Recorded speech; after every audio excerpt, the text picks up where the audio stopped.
আন্তর্জাতিক মাতৃভাষা দিবস উপলক্ষে নিউ ইয়র্কের কুইন্সে আয়োজন করা হয়েছে চিত্রাঙ্কন প্রতিযোগিতা।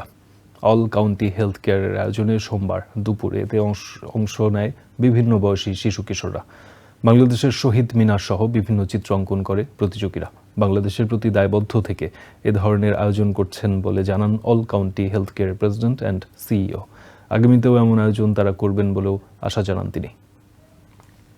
আমাদের পরবর্তী প্রজন্মকে আমাদের ভাষা, আমাদের সংস্কৃতি সম্পর্কে অভ্যস্ত করতে পারি, সেজন্যই মূলত 21শে ফেব্রুয়ারি উপলক্ষে আজকের এই চিত্রাঙ্কন প্রতিযোগিতার আয়োজন করা। অনেক বাচ্চা এসেছে, অলমোস্ট 50-র উপরে বাচ্চা। এই বিদেশে মাইনাস ঠান্ডা ওয়েদারে যে বাচ্চারা এসেছেন, ওরা শহীদ মিনার রেখেছেন, ওরা স্মৃতিসৌধ দেখেছেন, এটা দেখে আমরা আসলে আবেগে আপ্লুত হচ্ছি। এবং আমরা স্পেশালি আমি এই সংস্কৃতিকে, এই কালচারকে আমেরিকার মতো জায়গায়, নিউ ইয়র্কের মতো জায়গায় বাংলাদেশের কালচারকে আমরা আমাদের অল কাউন্টি হেলথ কেয়ার ফ্যামিলির পক্ষ থেকে আরও এগিয়ে নিয়ে যেতে চাই।